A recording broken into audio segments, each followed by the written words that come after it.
Welcome to Inspire Campfire, a podcast where ordinary people tell their stories of extraordinary adventure. These are campfire stories meant to inspire the rest of us to light the fire within, get outside, follow our dreams, and return to tell our own stories. Ready? Let's strike the match.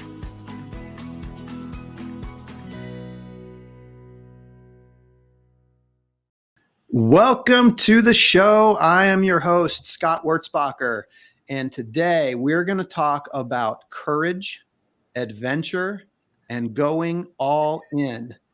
Our guest is Rob Commodari from Baltimore, Maryland. He is a small business owner, author of the very successful book, Better Than You Think. He's a speaker, philanthropist, husband, father, friend, and someone who goes all in on everything he does. Rob is a big thinker. He never ceases to amaze me with his pursuits. And this podcast is about the voice inside that calls us to adventure. So we're going to start today with Rob telling us about an adventure that many people wonder about, but only a few actually take. And if you have courage, love adventure, and want to go all in, but you're short on time, this is exactly what you need, because this adventure only takes a few minutes. That's right, because we're going to talk with Rob about jumping out of an airplane, or skydiving as we call it. Rob's going to share everything that happens before, during, and after, inside and out. So if you've ever considered skydiving, you are definitely going to want to hear from Rob. We're also going to take some time to talk with Rob about his book and his incredible recent philanthropy experience. Rob, my very good friend, welcome to the campfire. Scott, thank you so much for that introduction. And I'm just honored to be here and excited to help you out here and do this thing, because you got an awesome podcast here. So thank you for having me. I love it. And you too, I should have included in the intro, you also are an amazing podcaster and somebody that I look up to. The Chiseled podcast is fantastic, and everybody needs to listen to that as well. Thank you. It's great. So can you just give us just a quick overview of who Rob Commodari is? Yeah, so I'm one of 7 kids, grew up in the inner city of Baltimore. We grew up in a 745 square foot house. So I started working at age 11, paid my way through Catholic high school and college, and started. I've been hustling ever since I was 11. So now I have a family, my wife. I have 3 children, 37, 22, and 20. My son just graduated from college as a meteorologist. And and I have a small business, as you said. So we have a real estate business, and I've been doing this for about, it'll be 21 years next month. Yeah. Yeah. I mean, there's so much we can cover, Rob. You have such an incredible story. And I think your book, Better Than You Think, which we'll get into a little bit at the end, it does a magical job of telling your life story and the lessons that you've learned. So people want to learn more about you. You definitely got to get the book and read it. You'll learn so much from Rob, and you'll be glad you read it. But today we're going to talk about your experience skydiving, man, jumping out of an airplane. Like, I just want to go right to it. Like, what in the world inspires somebody to go jump out of an airplane? Well, I'd always thought about doing it, but jumping out of a plane, I mean, just think logically, it doesn't make sense. It just doesn't make sense to stare. No sense at all. Death in the face, from whether it's 10,000, 11,000, 15,000 feet, whatever it is, it just doesn't make sense. However, we all have our fears, and sometimes we have to do things to drive through those fears and overcome those fears.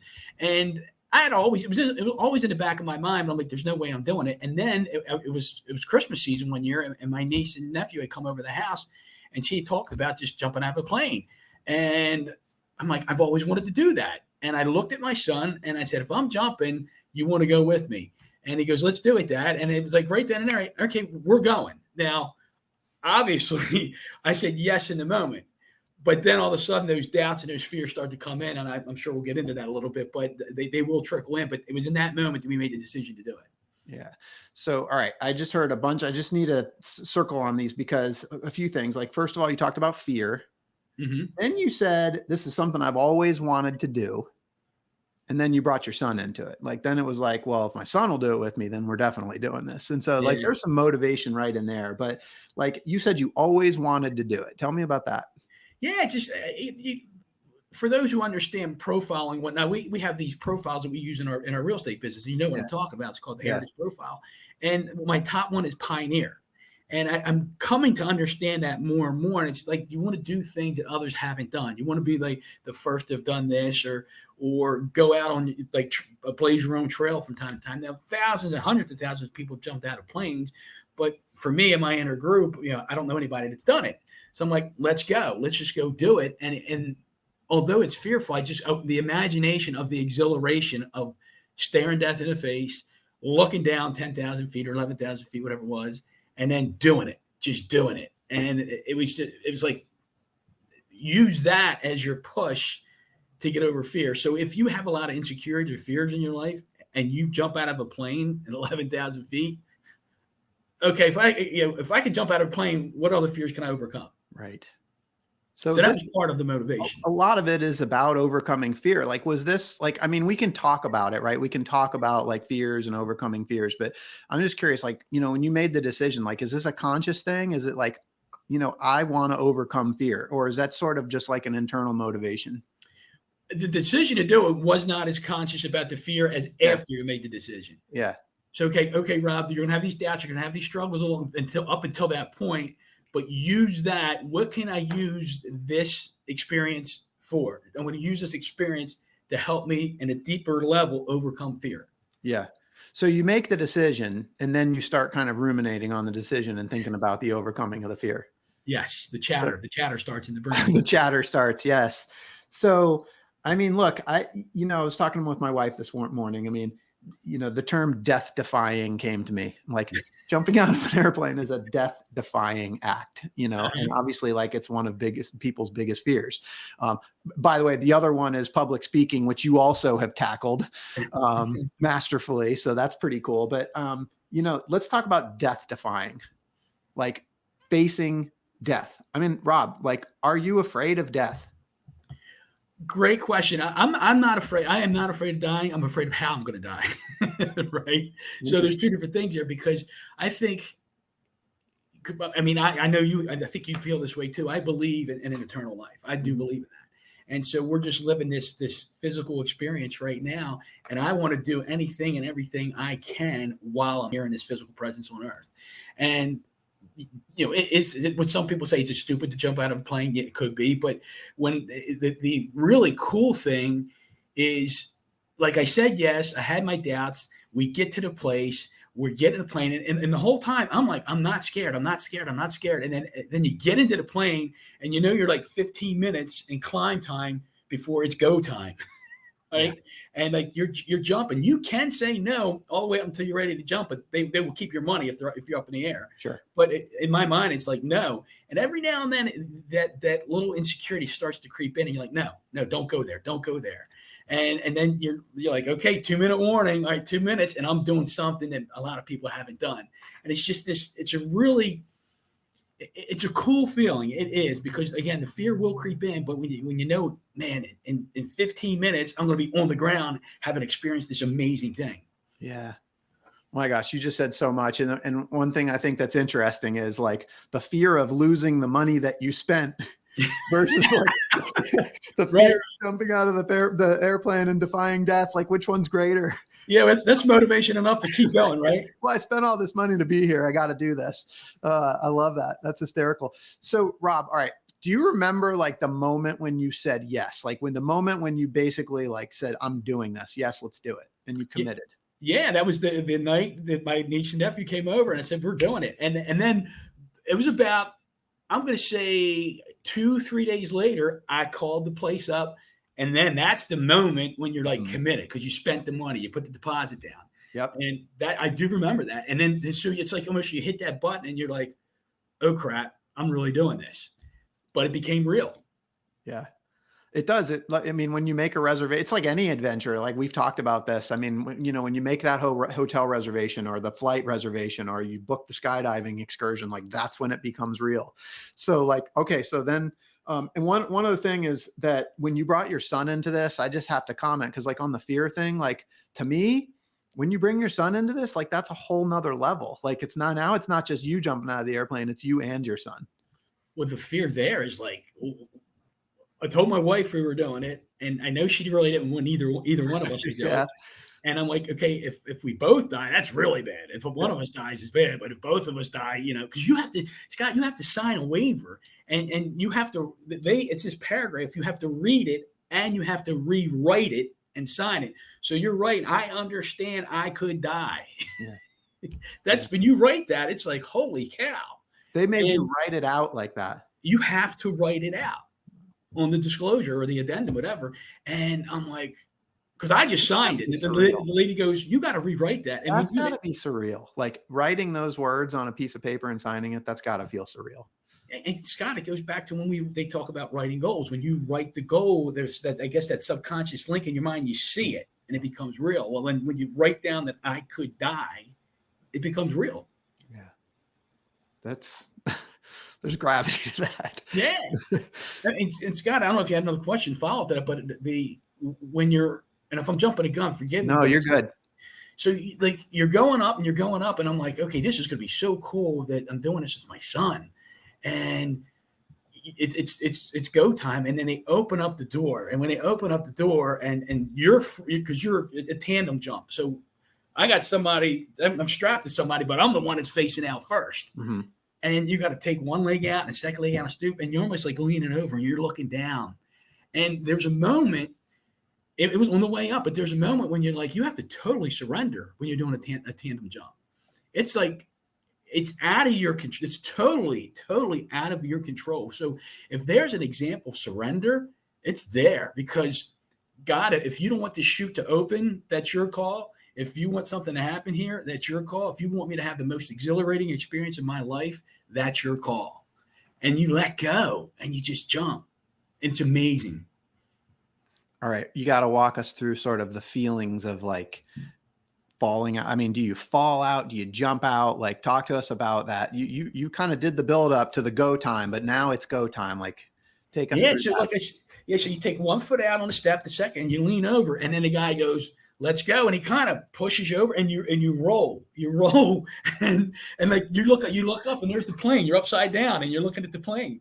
And I have a great picture of that, because he was taking it, like a gazillion pictures while we're going. And it's one of my favorite pictures. And you go, and then you right away, you got to like make yourself in the form of a banana for whatever reason. And you just, I just start yelling as loud as you can yell. And it's just this exhilarating for like 30 seconds, I guess it was. I mean, you're free falling in your face, and your skin are going, blah, blah, blah, blah, blah, blah, right? And it's flapping, and you're just yelling in this, woo, as high as you can yell. And then Scott, it's real noisy because it's going, and then the chute opens, right? And if I can say this, you get a wedgie. And then Scott, it's quiet. It's just quiet. And then all of a sudden you're going from this crazy noise to peace. And then now you're in a state of awe where, like, because I don't know how far you fall before the chute opens, but I just remember opening my, just looking out my eyes and looking down and going, holy crap, how quiet and how peaceful is this? Yeah. And then you're just going down for the next, 5, 6, 7 minutes, and you take it all in. You just take it all in. And you're like, wow, they talk about from a 10,000 foot view. And I'm like, from a spiritual sense, I'm like, God's looking down on us. I get to look down on others right now. I get to look down on this beautiful place called Earth from 10,000 feet. Yeah. And it's just really, really cool. And then you get a little apprehensive, because a lot of people, people who get hurt usually get hurt on the landing, and you can either come in on your butt, or you come in with your feet. You got your feet pointed up, and you got to make sure you land right. You don't come in hard, but you just got to be a little careful or cognizant of it. So you come in, and then when you land, you're like, oh my God, I just did that. Oh my God. It's got, if I could keep going here, anytime you got to ask a question. All right, hold on. I want to go back, because we're gonna go there. I want to. I got to break this down. So you jump out of the plane. You got the whistling, the loud noises. Like, talk to me about fear. So that's like 30, 60 seconds that you're free falling? About 30 seconds. Okay. are you feel like, I think a lot of it with fear is like, there's a buildup, there's an anticipation. It's the fear is a lot of it's the thinking and like, but now you're actually in it. You jumped out of the plane and you got this 30 to 60 seconds. Like, do you remember that time? And were you feeling fear in that 30 to 60 seconds? No fear at all at that point. Cause I had already let go, had already surrendered. And I'm like, again, you're just so enamored. And it's like, I'm yelling and screaming and just like in such a state of exhilaration, wasn't even thinking about that. So I just think it's so interesting because the fear was in the anticipation. The fear was not in the doing. Like, correct. Right. So you're worried and you're worried and you're worried. And then once you're actually like free falling, like at the worst possible moment, you're like free falling, right? Yeah. And you're just enjoying, like you said, exhilarating, and there's not any fear in that moment. No. Like that's intense. And I also wanted to ask you, because I've jumped off like some high cliffs before. And I know that feeling like when you jump off a high cliff where you feel like your stomach goes up into your throat. When you were free falling, did you experience that? Or was it more just like, because I think I've heard people say it feels like you're floating. Yeah, I didn't get nauseated while I was falling. You do when the chute opens, it's definitely a floating feeling. But when I landed, I was a little nauseated. I do remember that because there was a couple times you made these hard turns. Yeah. And I'm like, whoa, but no nausea or anything like that while I was falling down. All right. So the 30-second, the free fall ends, the chute pops, and then all of a sudden you go from this loud, like noisy falling to, like you said, just like almost instantaneous, like peace and awe. Yes. It was amazing. So, I mean, did you feel like when the chute opened, was there like a sense of relief? Yes, there was. Absolutely. Because like you said, you're not thinking about it while you're shooting and howling on the way down. And then the chute opens, you're like, okay, we're going to be safe. Yeah. That thought did cross my mind. Yeah. And so then the peace comes in, like at that point, like, even though you're still thousands of feet in the air, right? Like you kind of feel like, okay, I'm through the worst of it. The chute's open. Like, right. That's it really. Cause again, after that chute open, I feel like, okay, now it's just floating to the ground and landing. Okay. And we're done. Yeah. Yeah. But you got to take it all in. You have to take it all in. Yeah. So you specifically said the word awe. So before we touch down on the ground, I want to go to awe, because awe is something that we talk about a lot on this podcast. And I like to read the Oxford Languages definition of it, which is a feeling of reverential respect mixed with fear or wonder. Mm-hmm. And you use the word. So I just want to tap into that definition. Like, does that resonate with you? Yes. And towards the back end of that definition, wonder. And I sit there in my life, I try to be in awe as much as I can of everything, of creation, of everything I see, of whether it's a little chipmunk eating a nut, or whether it's the stars in the sky, you see the Milky Way, whether it's jumping out of a plane, and you're looking down at this great, this place, Earth, and the experiences we have. I want to see all in everything. Yeah. So I love that. And wonder. Yeah. I mean, for me, what I really love, I think all of that ties. It's so, the both and of it, because it's this respect. It's this like deep respect. The wonder is sort of this curiosity. There's like a peace in wonder, right? There's just like this just appreciation and gratitude and wonder, but then you mix in the fear as well, because there is that, like that knowing that, my gosh, I'm still thousands of feet up, and like, I'm human and I'm experiencing these feelings. And it's like the peace and the fear together creates that respect. And that's just what I love about the word awe. Yeah. And you just said something, Scott, it made me think of, like you said, the fear piece. So like in biblically speaking, you'll see a lot of times in the Bible or scripture, they'll say, hey, a God-fearing man. Mm-hmm. That does not mean like being afraid of God. It's a God respecting man. That's what it means. Yeah. And I don't know if people know that or not. Yeah. So so you talk about respect and wonder. So I love that. Yeah. Yeah, me too. All right. So back on the ground now, you just kind of turned around and looked up. Oh, by the way, who went first, you or your son? Well, that's where I was going to go. I went first. Let's do it. I went first. So it was really emotional. As you land and you look back, you look up, and here comes his chute hadn't opened up yet, and then you look up and it's like, and then boom, his chute opens up, and you're like, okay, he's going to be safe, and then he lands, and then we just we just walked up to each other, and Scott, not saying a word, we just gave each other like the biggest hug. And it was emotional. It was emotional. And like, dude, we just did it. But we didn't say anything till we got in the car. And then like, we did it. We did it. And I'm like, what do you think? And he goes, Dad, I'm speechless. So it was an amazing feeling because I did it this past year, I did it again with my daughter, because you had to be 18 to do it. And so to me, it's just powerful to be able to experience an overcoming fear act with your kid. That's powerful. And then again, I intentionally wanted to go first because I wanted to experience seeing my kid coming down and landing. All right. Talk about that a little bit. Because so you said that you went back. So now you've done it twice. Because you wanted your daughter to have that experience with you as well. Yes. So you said experiencing fear, like with your kid, there's something like about that. So what is it about? Let's talk about that. Well, so I remember we were speechless for a while, and then we sat in the car and we're driving back to the condo because we were on vacation.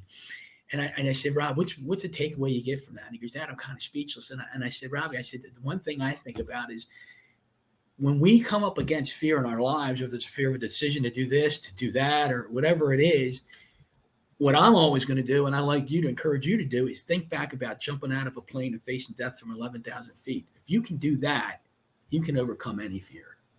So that was what was in it for me, and to share with him and her.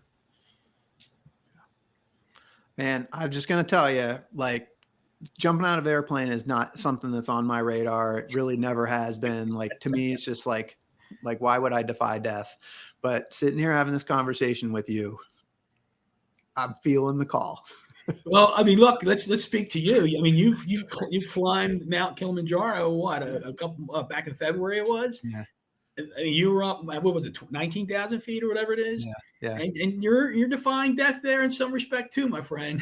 Yeah. Well, and it's interesting because I was thinking, like, when you talked about hitting the ground and that, like, I mean, you talked about the exhilaration, but I just imagined, like, as I had a moment when I got to the top of Kilimanjaro and you kind of come around this bend, and all of a sudden it's like, it was clear to me in that moment that I'd made it to the top. Because I've said on a previous podcast, I didn't know we were going to get to the top until the moment we were there. Yeah. And when I was like, this just seriously euphoria just came over me. And I'm just kind of imagining you on the ground, probably experiencing that same euphoria. I would agree. I would assume it's the same thing. Yeah, absolutely. Yeah. So Rob, like, in the hero's journey, like, you've got this hero, you're the hero of the story. You kind of like get this call to adventure and you say yes, and you go through this whole experience. And generally when you've got an encounter like this, there is some form of struggle. There's some form of suffering. Like, what was the struggle and the suffering for you in that experience? Ooh, deep question. I love that. So what was the suffering in the experience? Or the struggle? Like, what was I mean, there had to have been some resistance at some point in that whole experience. Like, what was the hard part? Like, what did you have to work through in that whole experience? From the time I made the decision to say yes to the time we did it, I think the biggest struggle, or let's call it fear, was what if something happens to my son? Yeah. Like, obviously, what if something happens to me? I mean, my wife, we have insurance, right? But what if something happens to him? She would never forgive me. Yeah. And if he gets hurt, it's like debilitating injury, he will never forgive me. Yeah. And so that was the biggest struggle that I felt I had to overcome, that fear. But then the other side of that, like, that's like, what if it goes wrong? And like, what if it all goes right? What if it all goes right? So how many times in our lives don't we do things in fear of what if something goes wrong? And I know there's a song out there that what if it all goes right? And I think, it's like the positive and negative dog, which one wins? The one you feed the most. Yep. And so it's like, let's feed the what if it all goes right piece. What if it all goes right piece? Yeah. What if it all goes right? I love that. And now that you've finished, I mean, the biggest struggle in that journey was overcoming the fear. So I want to ask you, like, now that you're able to reflect back on it, how did you overcome that fear? So I think the biggest thing is surrendering. I remember sitting in the plane as we're going up, because I just did it, 9 months ago with my daughter. So it's still fresh. I just remember sitting in the plane, and one of the things was really great. I was looking at my son's face, and I was looking at my daughter's face, and she's got it's a smile, but behind the smile is their own fear. They're masking the fear with a smile. And I remember the last one we did, the guy that was my daughter was tandem up with. This was really cool. And we talked about doing a podcast, and I reached out to him and never heard back from him. But right before we jumped, I remember him saying, guys, let's close our eyes for a minute. And he closed his eyes, and you could see him taking a meditative second to say his own prayer. And I thought that was cool for a jumper to do that. I really thought it was cool because it's something that touches my heart. Yeah. Well, man, breath helped me get up Kilimanjaro for sure. That's great. No question about it. So Rob, just to take it one level deeper, how does one surrender? Look, I struggle just as much as everybody because like three years ago, my word of the year was surrender, and it's letting go. So when you think you can control everything, it's almost like let go. It's like you talk about the book Flow, right? Just be in flow, let things flow, let things be the way they're supposed to be, and don't have resistance to it. So it's like we want this control, how everything's supposed to turn out, but just be in the moment. And I think if you can embrace being in the moment and you let things roll the way they're supposed to roll and be aware of that in the moment, it makes it easier to let go. But it's just like letting go takes faith, right? And it's like, okay, how do I start to surrender? I can't go from 0 to 100. Maybe I go 0 to 5. So let go of a little thing and see how it works out, and then let go a little bigger thing and see how it works out. And it gives you more faith and hope and confidence to let go of the bigger things. Yeah. I love it so much. So the second time, what was different? There was, I think there's more apprehension the second time around. Really? There was. I do remember. And I'm like, I defied death once. What am I doing it? I'm doing it a second time, right? I'm like, I'm doing this for my daughter. I'm doing it for my daughter. I want to be an example for her. I want her to experience this too. There was definitely a little more apprehension the second time around. Wow. So there was more like the first time with my son, I was fired up, ready to go on the way up, in the plane. This time around, I was like, okay, what if? There's a little more fear. There was. Yeah. And what about all the other, the 30 seconds of free fall and the peace and the awe? Like, was that all pretty similar? Or? Yeah, and then turn around and watch my daughter land, and that was really cool. Same thing, same feeling, same emotion. Yeah. And how did the kids do with the experience? Oh, they totally loved it. My daughter's like, I'd do it again. She's totally said I'd do it again. And one thing I want to mention is, so my son, like I said, he was a little speechless, and it came to fruition about, I don't know, Scott, maybe 9-10 months later.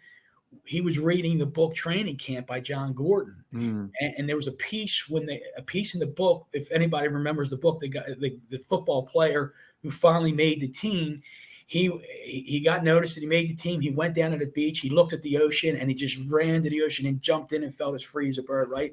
My son, he read that piece, he called me up, he goes, Dad, that's what I felt like. That's what I couldn't put in words when we landed. And Scott, that led me to get to read the book a second time. Mm-hmm. And this is so cool, because right now I'm having this moment as I'm talking to you about the surrender piece, because when he told me that, I'm like, I got to go back and read the book again. Mm-hmm. And I started reading it like 4 or 5 pages a night. And Scott, it was a Saturday morning. My son had just come home from college Friday night. It was a Saturday morning. I was getting up and I went to the bathroom. I come back and I went to go to my office and do some stuff. And I just felt this pull to pick the book up again. I'm like, no, God, I want to get my work done. And I just felt this pull, and I felt this pull to pick the book up again. So I picked it up and I started reading where Robbie told me about that part. And I read past it, and it went into this whole piece of surrender, Scott. And I just had this overwhelming feeling of love. It just came over me, and I started bawling. I just started crying. I'm like the sobbing cry. Yeah. And I'm like, God, I just want to be able to surrender more. I just want to be able to surrender more. And I'm crying. I get myself together. I go sit behind my desk, and my son comes in and goes, are you all right? And I'm like, come on in, buddy. We got to talk. And so he came in, and we sat down and talked. And I started writing like the ending to my book because of this. And Scott, I could keep going. I'm sorry if I'm going way off. Bring it. This is great. Great stuff. He had gone on a retreat when he was 13, and he came back from the retreat, and he sat me down one night. He said, Dad, I got to talk to you. He goes, I got to stop living a parent-centered life and start living a principle-centered life. Mm. Like 13 years old telling me this, right? Your jaw hits the ground. And I'm like, well, what's the fear there? And so in the book Training Camp, the football player, he had this fear of not making a football team. He had this fear that if he didn't make the football team, his aunt was going to die because he wouldn't be able to fund the surgery she needed. Yeah. He was going to die. And at the end of the day, his biggest fear was not being loved. Mm. So my son, take it back to my son, because he's the one that got me to read that piece again. So I said, Robbie, when you said to me, you got to stop living a parent-centered life and start living a principle-centered life, what did you mean by that? And he says, I got to start doing things for me and not to just please you and mom. Mm. And I took it a step further. And I said, Robbie, what if you felt like you weren't pleasing us, what were you afraid of? Because I was afraid of disappointing you. Mm. I'm like, Robbie, it's deeper than that. What was it? He goes, well, I didn't want to let you down. And I said, Rob, that's not the answer. It's deeper than that. And Scott, I swear, he sat down. He sat down like perpendicular to me. He puts his elbows on his knees. He's looking down. He took like 5 seconds, and he turns his head and he looks at me and he goes, Dad, I was afraid of not being loved. And I'm like, wow, we don't do things in our lives because we're afraid of not being loved. You know, just think, so if we learn to surrender and let go, we let go of all the bull crap, all the stuff that holds us back. And when you surrender, there's freedom in that. And I think you allow yourself to be loved when you surrender. Rob, I just, in this moment, I mean, you're somebody that I know that has like one of the biggest hearts of anybody I know. And I think it's so much of it is your ability to be able to kind of see this stuff and tap into it and just be so vulnerable and transparent with yourself and with others. And it shows. I mean, you know, hearing these stories, you know, your kids know they're loved. They really do. And I think what's so cool about this is, you know, this is just one story. This skydiving story is just one example of you going all in, but you know, the motivations behind it, it's your kids, you know, and it's this huge heart that you have. And that just spills into some of these other big things that you've done. You know, I wanted to take some time to talk about the book and some of your philanthropy experiences, and, you know, but it all feeds into that same thing. And it's really amazing. And I'm so honored to be able to call you friend and have these kinds of conversations with you. I feel the same way, buddy. Thank you. Yeah. So let's do that. Let's jump into just a couple of these other things, because you actually just blew my mind with this philanthropy experience that you just had. And I'm just going to summarize real quick, and then you can fill it in. But Rob, you participated in a sort of Dancing with the Stars type experience as part of a event supporting Alzheimer's, and you raised a huge amount of money personally. I think it was 60,000 plus or 66,000 plus. 66, yes. Individually. I mean, it's just such a massive amount of money, and it's just going to make such a huge difference. And I'm just curious if, like, you know, because I know it's that same heart that's behind this. Like, what was the calling to do that adventure? That's an adventure in itself.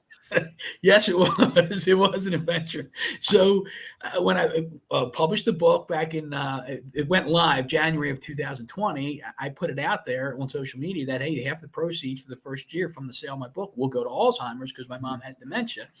And I got a call from a friend of mine, and she says, Rob, I saw what you put out there. That's so great what you're doing. You know, donating half your proceeds to Alzheimer's.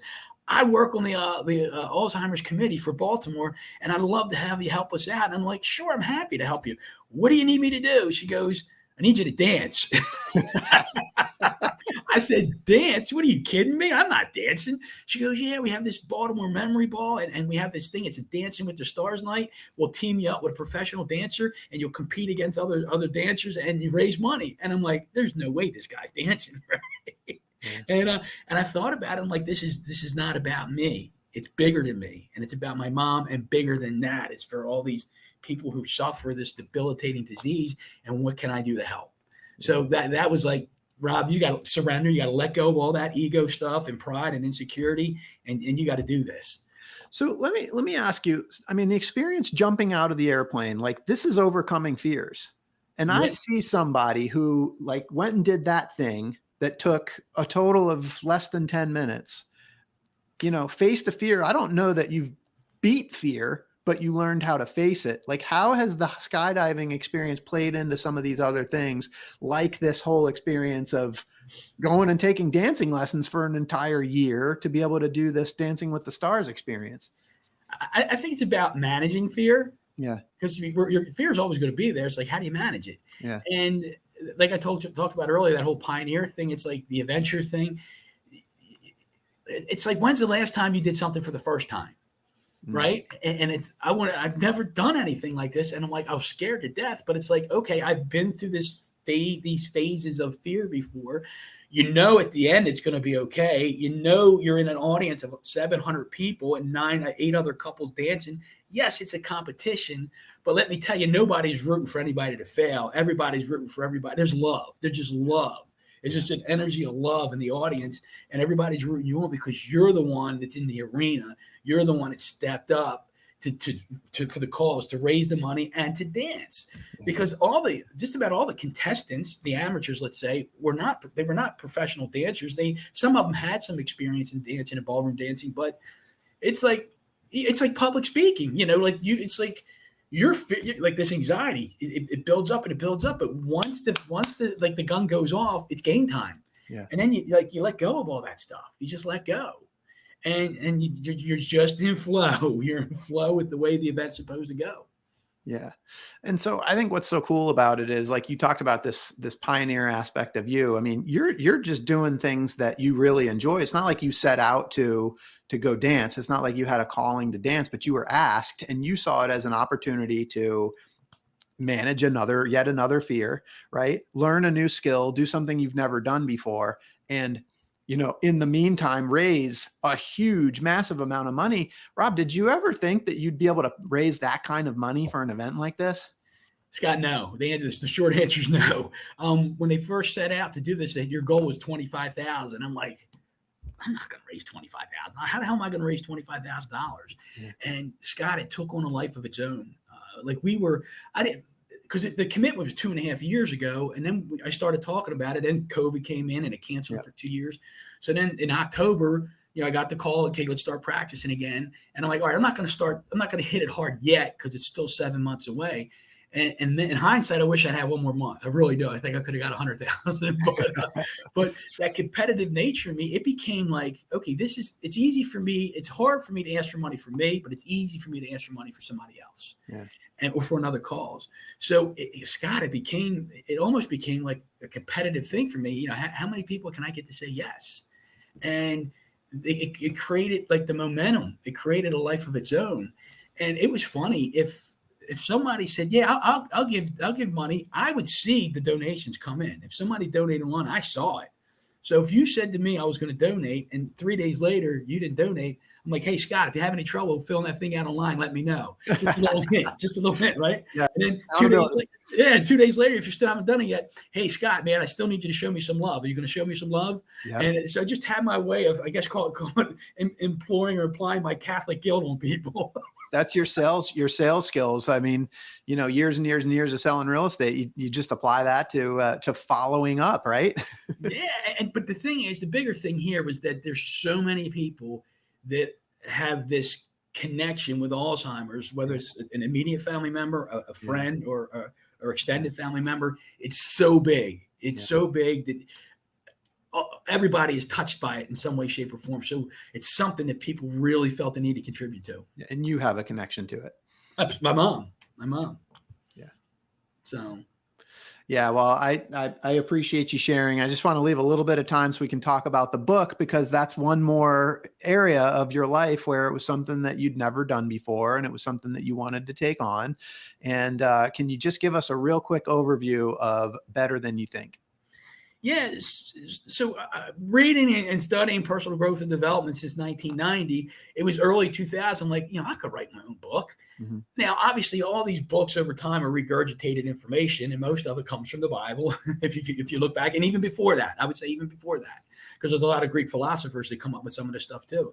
So I just had this thing inside of me that said, Rob, you have to share, you have to share, you have to share. And I never felt good enough, smart enough, or anybody was going to want to read what I had to say. And then when I thought back about it, I just thought about the experiences that I've had in my life, and not just the experiences, what I learned from them. And okay, if I share those experiences with you, the reader, you might not have had the same experience per se, but you might have had a similar experience with a similar lesson that you could learn that you didn't know until you saw the story that I just shared with you. And to take a step back, when it's all said and done, look at your life, look at your experiences, and instead of looking at some of the negative stuff, look at even the experience that you had struggled with. In the end, it turned out to make your life better than you thought it was, if you take the time to notice that. There you go. Better than you thought it was. Because I did want to ask you if you could just delve real quick into the title. Yeah, Scott, I struggled as we were coming closer to the publishing date. The publisher or editor, she's like, Rob, I need a title. I need a title. I need a title. Scott, it's my book. It's my title, right? I swear I sent her a list. I have 42 different title suggestions, right? She's like, nah, maybe this, maybe that. And she's like, all this stuff, right? And I'm like, come on, man. I want a title that's going to maybe strike a chord here. And Scott, the whole time I wrote that book, I was guided by the Holy Spirit, because I would get up every morning and I would close my eyes and I would just, all right, Lord, what do you need me to write about today? What do you need me to share today? What do you need me to share? And so I was struggling with this title. And I remember, I'm like, you know what? I'm going back to what got me here. So I went into my home office. I had this big whiteboard with all the chapter titles and all these stories of experiences that I had. And I looked at the board and I'm like, come on, Holy Spirit, talk to me. I need you to talk to me right now, please. And I looked at the board and I'm like, oh my gosh, there it is. My life is better than I thought it was. And I'm like, when the Holy Spirit's talking to you and you know it, you can't deny it. You cannot deny it. And you just got this feeling of like, this is it. This is it. You're talking to me. This is it. That's it. Game time. Yeah. Well, Rob, it really is a great book. And I highly recommend people jump on Amazon and grab a copy of it. I just admire you so much for your passion and truly your courage, the way you go all in. And it's just, you inspire me every day to be better. Rob, you talked about your competitive nature. And I want to ask a little bit about the competitive nature, but also framed in such a way that, I think one of the questions I like to ask people at the end of each episode is around advice that you might have for others that are feeling sort of this call to adventure, whether it's jumping out of an airplane or writing a book or, going all in with a charity that you're passionate about. What advice do you have for people? And do you have to have that competitive nature or, what are your thoughts?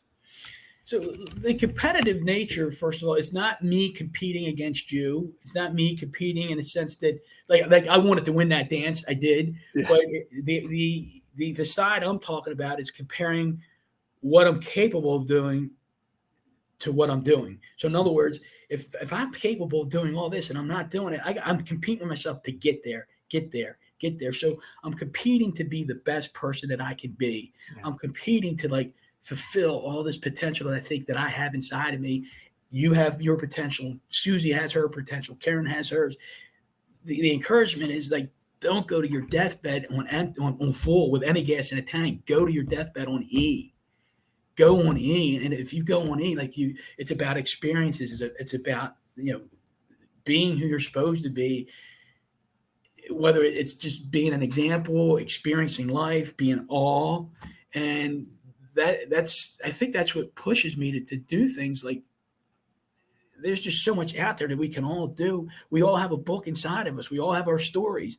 And as minuscule as some of us might think our story is, or the minuscule impact it might have on people, so what?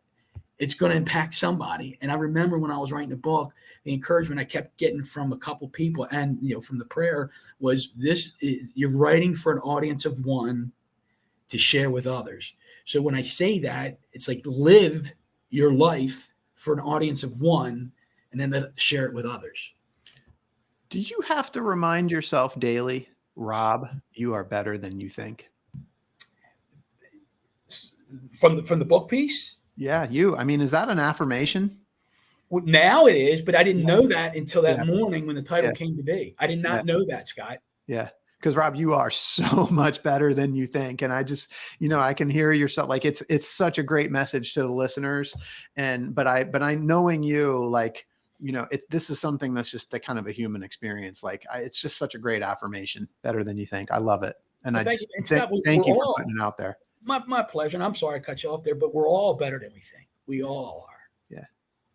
Yeah.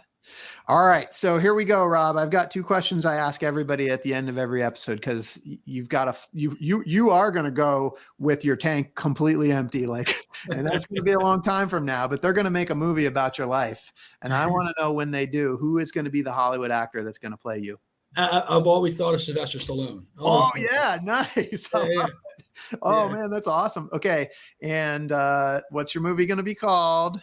Dude, that was such a hard question. Ever since I read it, I'm like, what would my movie be called? And God, I mean, I think about, Dying on E. That's one thought I have. Chiseled thing comes to mind. I love the thought Chisel, because I keep thinking, Scott, of like me standing here talking to you, and there's a big curtain behind me, and I'm standing up on a stage and I'm talking to people, and it just says Chiseled, and there's just this hammer chiseling us away. And so maybe the movie's Chiseled. Maybe that's the next book. There it is. I love it. Well, Better Than You Think, you can get on Amazon. Your podcast, Chiseled, which is amazing, is also available anywhere that podcasts are available. And I just want to thank you for joining me today, Rob. And for those listening, I hope you've been inspired today as much as I have. I hope that Rob's story has encouraged you to listen to that voice inside that calls you to adventure, because we want to hear your story next. So if you have a story to tell, or you need a nudge to create one, please send me an email. We'd also appreciate it if you'd help us spread the word by leaving a review and sharing or tagging Inspire Campfire on your social media. And until next time, I want to encourage you to get outside. Thank you for listening. Rob, thank you for being here. Thank you, buddy. Thank you so much. I appreciate it.